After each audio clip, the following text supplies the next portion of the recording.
I am incredibly guilty of doing the exact opposite. I feel so ashamed because Kevin only has one sister, and I used to make fun of him for only having one sister. My family is huge, but Kevin and I were a family before children. I do remember arguing people on this point. Welcome to Book Therapy. I'm your host, Kim Patton. There's no way to count how many books are floating around in this world. Some are decent, some are truly terrible, and some are great. Today we're going to take a deep dive into one great book. Together we will discover gems of truth and encouragement to help you face your current season of life. I'm ready, you're ready, let's get this party started. Hello friends, thank you so much for joining me here today. I have a very special book for you that has been in the works for years. But first, I wanted to ask you, if you haven't already, please consider leaving a review either on Spotify or Apple or wherever you listen to this podcast. The numbers are growing, and I'm so thankful that this podcast is reaching more and more people. So thank you for spreading the word, and a review helps, a rating helps, texting it to your friend helps. Thank you. Let's dive into the book. Today we are talking about Waiting in Hope, 31 Reflections for Walking with God Through Infertility, written by Kelley Ramsey and Jenn Hesse. Kelley lives in Texas with her husband, and they founded Waiting in Hope Ministries, which is a biblical infertility ministry offering local and online community support. Jenn Hesse is a writer living in Oregon. She is the content director for Waiting in Hope Ministries, and she is the person that I have been interacting with online for these last few years. I've been writing content for them for the last few years, off and on. I knew they were working on this book because they asked us to answer some questions about our infertility journey. And so probably about 2 years ago, we were exchanging emails and just sharing our stories in specific ways to help them research content for these chapters. Seeing this book in the flesh was just amazing. It was so special. I wish I had it when I was in the most intense parts of my infertility journey, because it would have been so encouraging. God did teach me a lot through my infertility journey, but I dare say he could have taught me more if I had this book. I am going to interview the author in the fall, so stay tuned for that. So let's get started with the 3 journeys that this book takes us on. First, we have the emotional journey, and then the spiritual journey, and lastly, the relational journey. The emotional journey is a doozy. It is a train wreck, to be honest. On page 4, it says, "There's no way you could have anticipated how much pain you'd go through in order to have a child. There's little any of us can do to prepare for the grief of an aching womb." In this section, they hit all of the pain points. They talk about envy. They talk about what to do when your friend tells you she's pregnant and you just want to burst into tears. They talk about being left out of the mommy club and how that feels. It's often mentioned that you feel like your life is on hold. They talk about identity surrounding motherhood and how when you're waiting for a baby, your identity is wrapped up in that future hope, and it's easy to let other things take a back seat. They also mention how when you eventually do have children, your kids are not able to carry the weight that comes with your identity if it's too focused on them. Our children cannot hold that for us. But probably the biggest thing that they cover is loss and grief. This can take many forms. If you know anyone or if you yourself have suffered from a miscarriage or a stillbirth, there is a tangible loss of a soul, a child. They say on page 23, infertility is more than just grief. Infertility is trauma. Defined as a traumatic experience, reproductive trauma is the stressors of infertility and all other reproductive events that occur in existential, physical, emotional, and interpersonal realms and may be beyond the average person's coping abilities. They quote a friend saying that she called her period a monthly funeral for my dreams. Whew, that is so hard. This book does such a great job meeting the women where they are.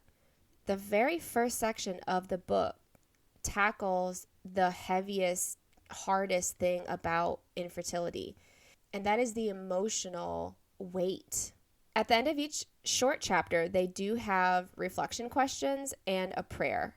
On page 27, one of the questions is, have you taken the time to grieve your losses of infertility and miscarriage? Why or why not? This is one of the questions I would have liked to have, because in my journey, I was in denial for so many months that compounded on years. I was just waiting for the baby to come. I was waiting for the next doctor visit. I was praying for God to give us our children in His time. But I really was focused on pregnancy for several years, even before we started trying. I was already waiting for a family before we were able to make the decision to start trying. If you've heard my story, you know that one day was my breaking point. I was crying on a toddler stool in church in a handicap stall, and I went home from church. I did not go into the service, and I sat on my couch for over 6 hours and focused on my grief, my denial, and honestly, at the end of that day, it wasn't exactly acceptance. It's not like I went through all the stages of grief in one day. But because I had lived in denial for so long, when I hit that breaking point, I was ready to move on and accept my circumstances and see what God had for me. But that day was solely dedicated to grieving my infertility and all of the losses that come with it. Loss of dreams, loss of the chance of having biological children, loss of the expectation to be pregnant. For me, that was incredibly emotional, but it was also incredibly healing. That's where God met me. He sent a friend to listen. She was a fellow infertility survivor, had adopted children, and she was an amazing companion for me that day because she was able to help me process through what I was going through in a healthy way without pushing me forward. But by the end, I was ready for what came next. One tip they do introduce on page 48 is called the Iris rule. The next time you hear a pregnancy announcement, follow the Iris rule. It's named after my friend Iris, who came up with this brilliant idea. From the moment you hear the news, give yourself 24 hours to feel every emotion: sadness, anger, confusion, and all the whys. Write your emotions on a piece of paper. After 24 hours, tear up the paper.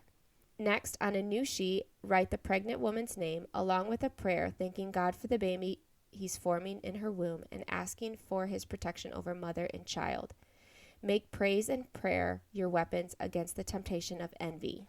With each chapter, they validate the ugly emotions that come with infertility, but they also choose to elevate you to a slightly broader perspective. On page 66, the author says, there is a safe direction for our anger, and that place is the Lord. Our Creator and King is good, strong, and faithful to handle everything, even anger. He allows us to express and vocalize our grief and frustration through the process of lament. I would like to learn more about lament.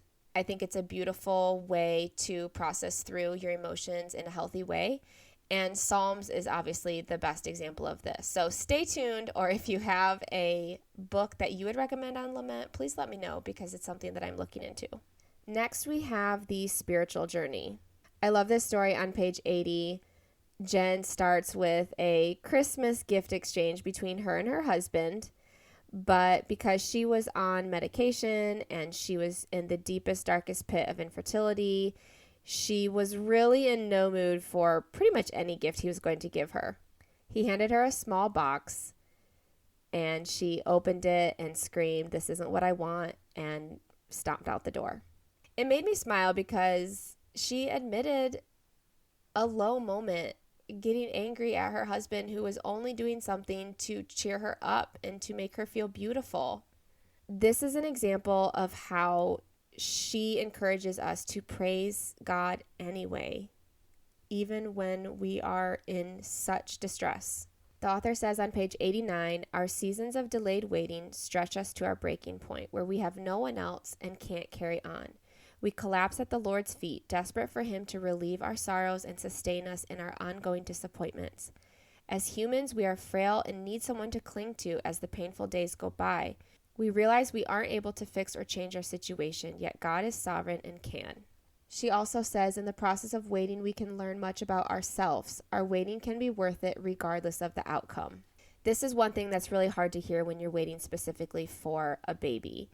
You want the outcome.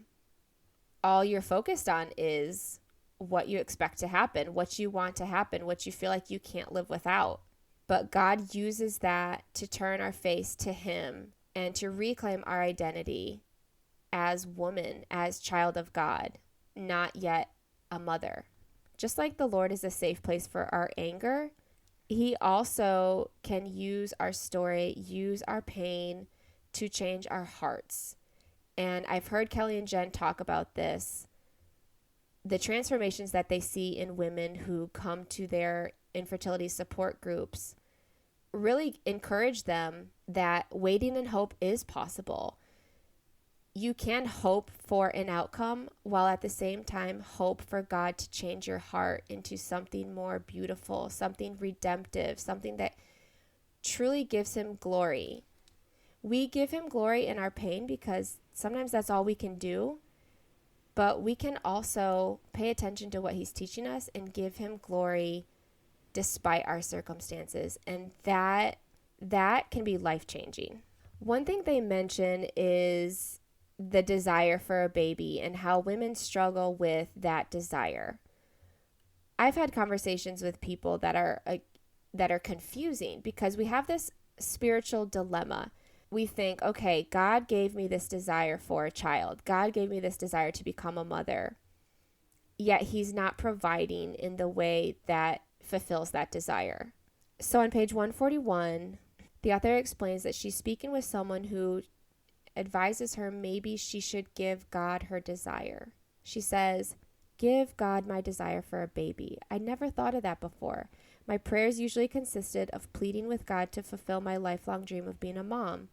It hadn't occurred to me that instead of asking God to take away my desire, I could pray and ask Him to take care of my desire." This also could have helped me a lot. That desire to be a mother is very strong, and it is common for women. I wouldn't say that all women feel this strong desire to be a mother, but the women that do are usually first to say that all I've wanted to be is a mom. So she encourages us that surrendering our desire to God isn't giving up, but you're letting go of control. You're surrendering your heart's desire to the only one who can truly take care of it. And that can be very freeing. I love how they word this on page 142. God will help you entrust to Him what's good, having a baby, and enjoy what's best, knowing Him. It's not fun to hear. I know. It's hard to hear. Knowing God is a greater reward than getting what you want in this life.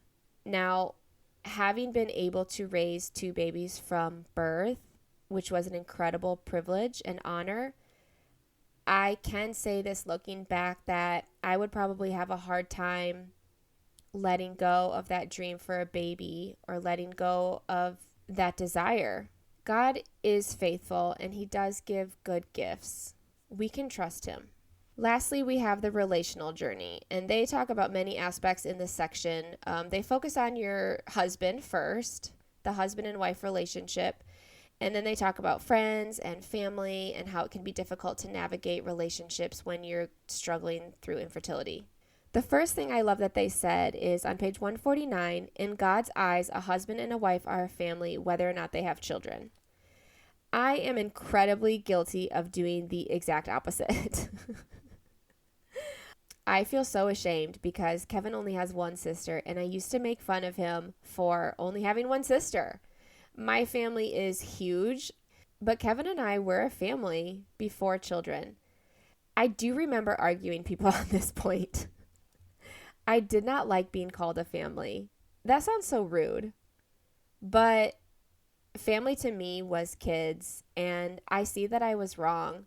Family is what you make. You have your natural born family. I have my siblings and my parents and my aunts and my uncles and my bazillion cousins and grandparents, but now I have in-laws. I have adopted children. I have friends that feel to me exactly like family. They are so, so close to my heart, and I think that's the point of family. I think someone said somewhere that friends are the family that you choose, and I think that's really cool. Another way they talk about the relational journey is how we can use the comfort of God to comfort others, and this gives purpose to our pain. This applies to anything you're going through that is painful. God can use and redeem your hardest moments to show his love and his comfort to someone else. Kelley told this really cool story since the book has released about one way she was able to give a fresh, brand new copy of the book to someone who really needed it. They had stumbled upon something that said Waiting in Hope Ministries and got in touch with Kelley just by chance. And it was as if God was whispering her that he was there and he hadn't left. And she really needed that encouragement that day. And the Lord provided in a really cool and special way. So we can see how our pain can be repurposed for God's glory. Kelley and Jenn do focus on the husband and wife relationship, and they talk about redeeming the bedroom. And just a little side note, one of my quotes is actually in this chapter. They interviewed us, and they must have asked a question about how awkward sex can be when you are, focusing on your ovulation and you have to time everything. And there's just like really awkward stuff with infertility. But I guess they liked my quote because there it is on page 155. So I'll let y'all read that.